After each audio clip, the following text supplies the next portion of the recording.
1:30 ஆயாச்சு. சோறு போமா. எம்மி நீங்க ரெஸ்ட் எடுங்க. நான் உங்க ரெண்டு பேருக்கு சோறு போட்டு கொண்டு வரேன். என்னாச்சு நாத்து, நீ சோறு திங்கலையா?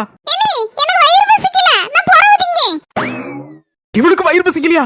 உலக அதிசயத்துல 8வது அதிசயம்ல. அம்மா எம்மி அள்ளி சாப்பிடுங்க. நாத்து, நீ சொல்லத பார்த்தா எல்லாரும் என்ன தெரியுமா நினைப்பாங்க? நீதான் இவ்வளத்தையும் செய்து எடுத்து வச்சிருக்க போலுக்கு நாங்க உட்கார்ந்து திங்க முழுக்க நினைச்சுக்கிடுவாங்க. நீங்க தான் எல்லாம் செய்தீங்க, நான் எடுத்து கொண்டு வச்சிருக்கேன் அவ்வளவுதான். பொண்ணுல பக்கத்து சிக்கனை கடிச்சனா அது பல்லுக்குள்ள போய் ஒரு சின்ன துண்டு இருந்துகிட்டு எடுக்க எடுக்க பல்லுக்குள்ள இருந்து வர மாட்டேங்க.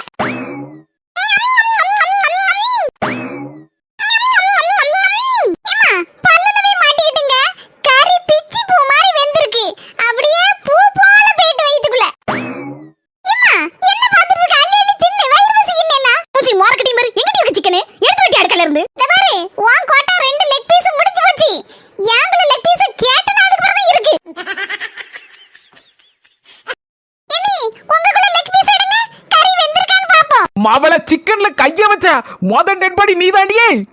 அம்முக டும்முக அமால் டுமால்.